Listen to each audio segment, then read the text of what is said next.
Hey, welcome back. Today we are still in balancing, gaining strength while maintaining this softness that is working with our nervous system to be able to navigate high states of stress into more rest and relaxation.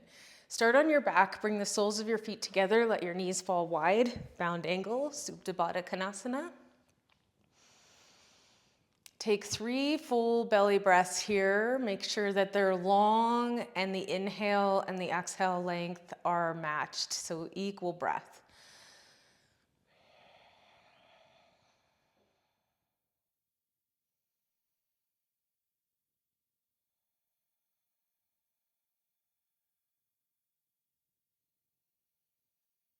Press into the back of your head and draw in your right shoulder blade, left shoulder blade. Lift your heart slightly and soften the interior of your thigh. See if you could even put some weight on the interior of your thigh.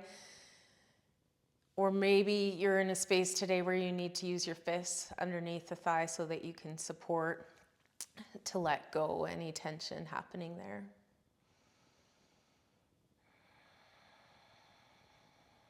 Bring your arms out nice and wide to a T. Heel toe your feet hip width distance apart. Lengthen your spine. So this is flattening your back down into the earth. Take a full belly breath in at center. And as you exhale, slow drop your knees over to the left. Breath in, center. And over to the right.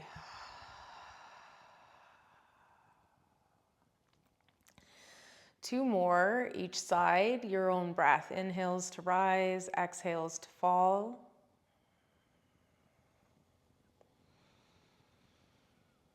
Notice if you are speeding through this, I need to get this done. You are in your ego mind. This is all about accomplishment and is nowhere near present. So come back into your body and take your time. Slow your breath down.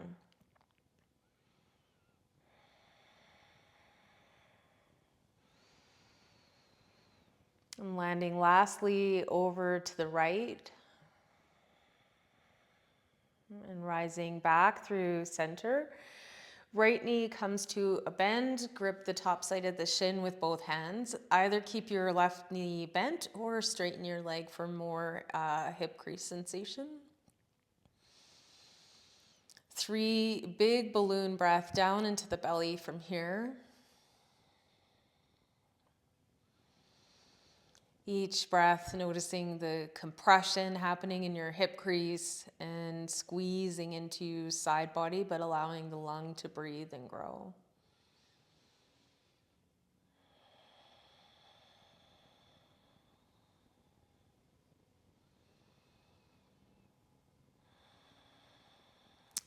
Keep your left hand holding your knee, drop your right arm out shoulder height, and cross your knee just across midline. Maybe go 3 to 4 inches across midline and hold there.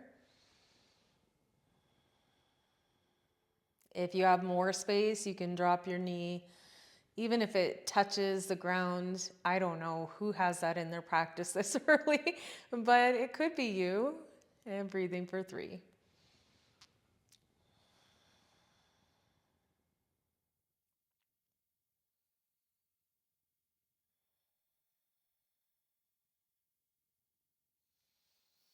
Back through center, relax your right foot down, bend through left knee, and half wind removing pose. You can start with the modification, right knee bent, or lengthen your right leg, squeezing your left knee down towards the earth to the outside of left rib. And you are in yang practice, feet are flexed, active. I am present, aware, and here. My energy is within my body, not somewhere else. Breathing for 2 more. And you'll notice when you get mentally depleted, that's because your mind has spent so much time away from where you are. Right hand crosses left knee over just past mid-body. Left arm drops out and hold there. This actually might be more challenging than for you just to go all the way in. And then take your depth for 3 breaths.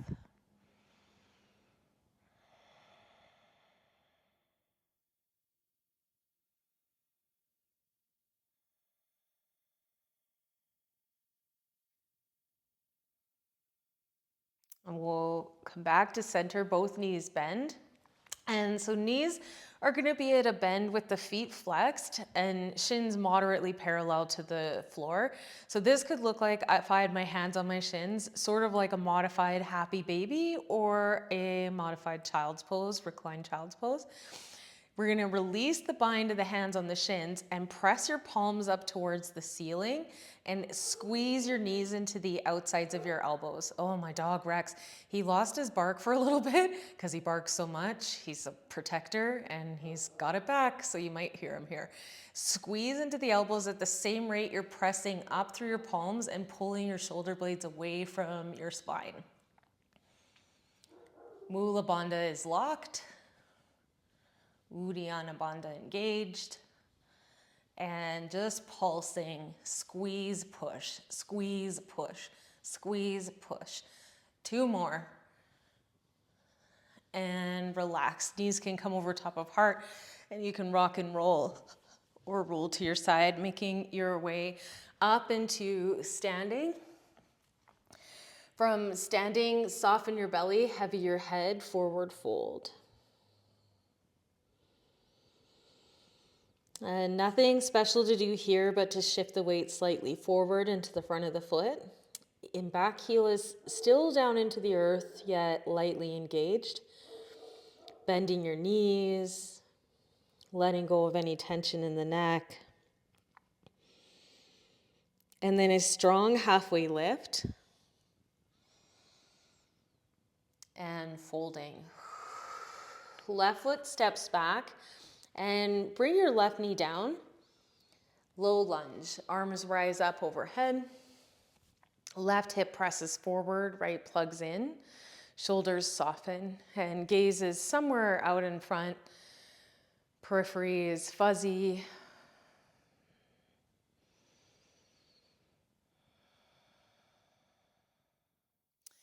Take right hand, right hip or waist, left arm up and over, opening into left side body.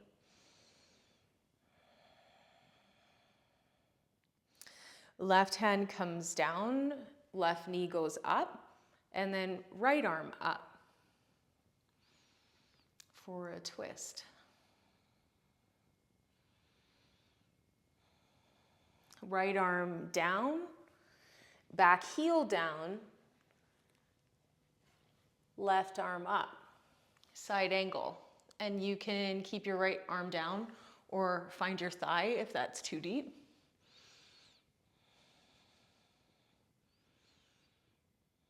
Warrior 2.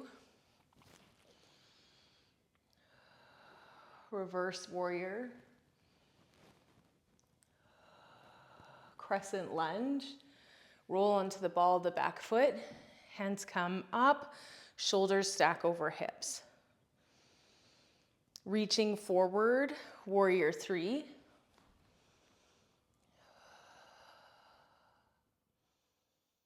Hands reaching as you draw up, left knee comes hip height. Slightly bend your right knee, cross left thigh over right thigh, and either take the bind with your feet or squeeze left ankle to right calf. Arms come out shoulder height, right elbow under left. Woo! Right under elbow under left. Eagle arms or the hug. Sink your hips back.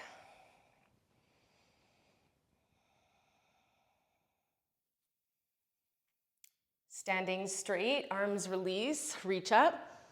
Knee comes hip height and step both feet down. Breath in, back bend. Empty, fold forward. Halfway lift. Folding.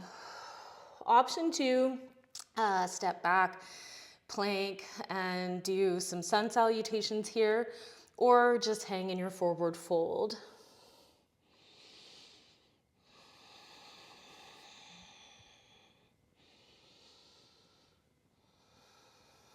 And when you're ready, halfway lift, Ardha Uttanasana. Uttanasana, fold. Right foot steps back, right knee down, low lunge.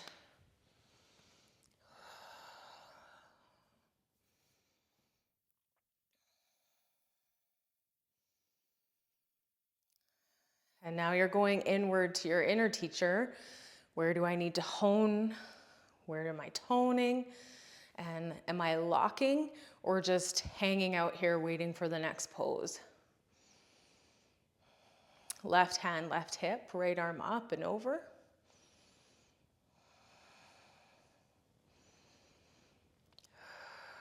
Right hand down, right knee up, left arm up.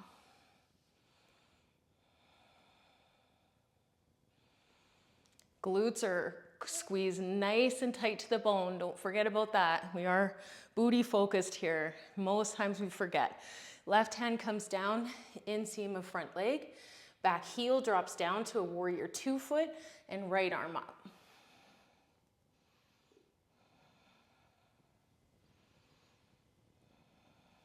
Extending.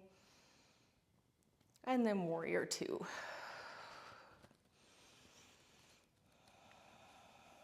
Reverse.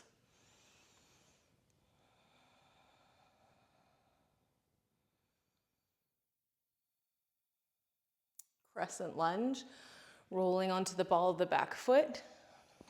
Everything faces forward. Take a deep breath in. Mentally clear your mind of any negative talk. Reach forward. Warrior 3.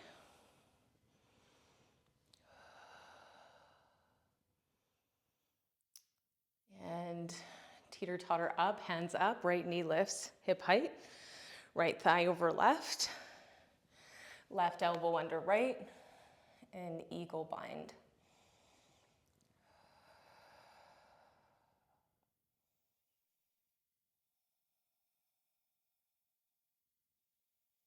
Don't forget your drishti. Focus just ahead, something not moving. Release the bind, hands reach up, right knee lifts, and exhale, folding forward. Halfway lift, folding. Bend the knees significantly and walk the heels to the outside edges of your mat.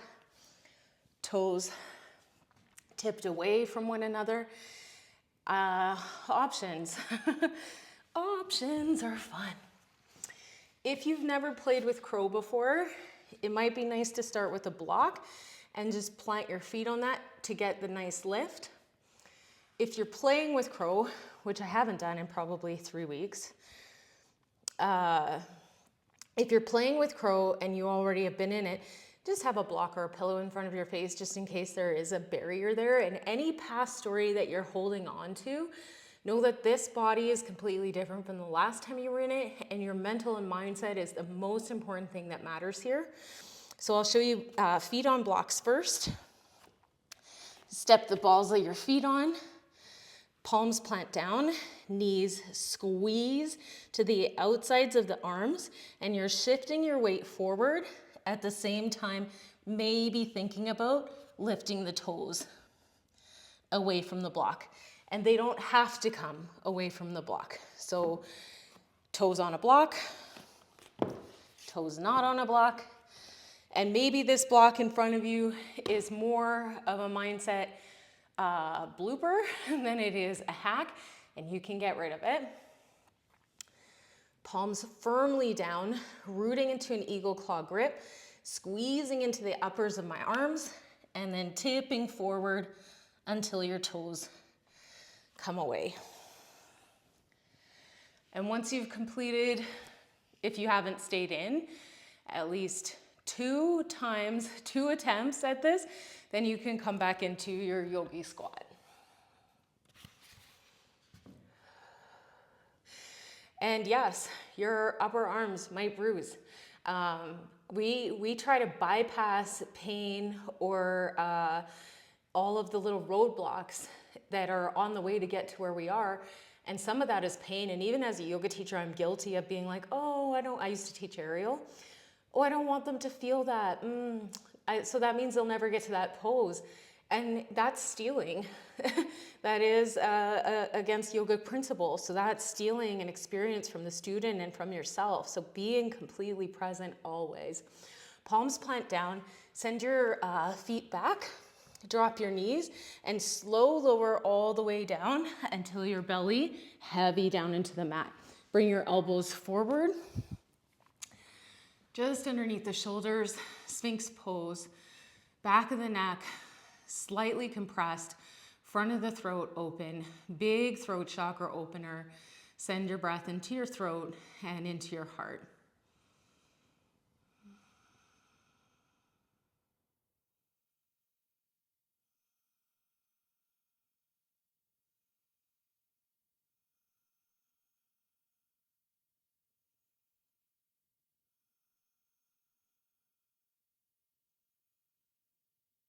And then dropping down, take your right arm out shoulder height, left palm just underneath left shoulder, and roll over into your shoulder opener. So rolling onto the outside of right hip.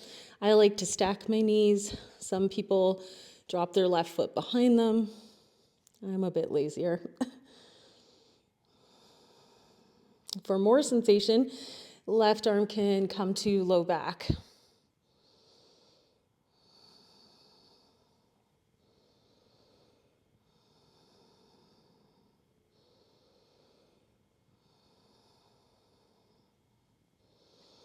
And back through center, rolling to the other side. I just washed my hair today, so it's everywhere.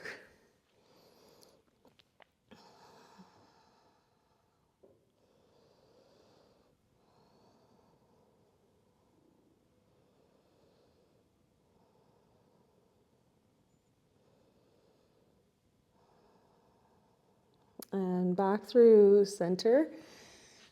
Stack your hands on top of each other, forehead on top of the back of your hands, and rock your hips from side to side. A nice bend through the knees, and dropping your ankles from side to side is pretty soothing as well.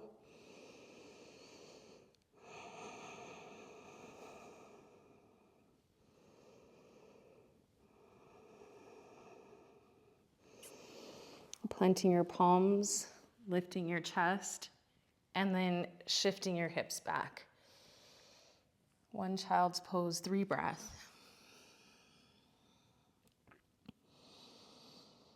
And what are you taking from your practice today? Is it rooted in the intention of how you want to live your life, or have you seen it through a lens of perception that doesn't really support your end goal? And it doesn't mean that you have to be untruthful to yourself or dishonest, but what am I looking for in this? Because our perception can hone in on anything.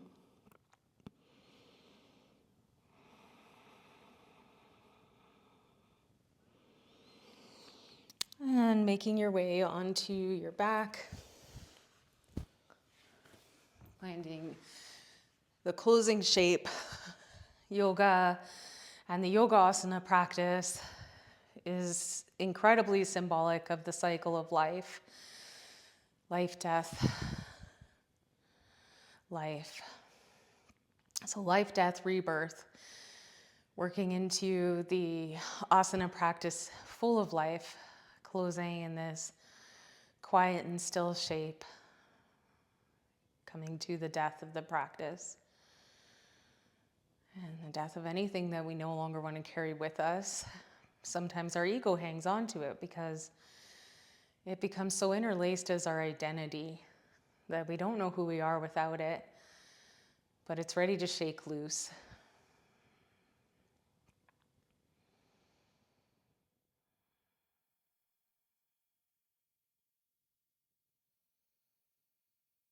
And eventually, once you're complete your Shavasana, rolling onto your right side, if you've done this in the morning, or left side if you've done it at night, indicating rebirth. Namaste. Thank you so much for joining me.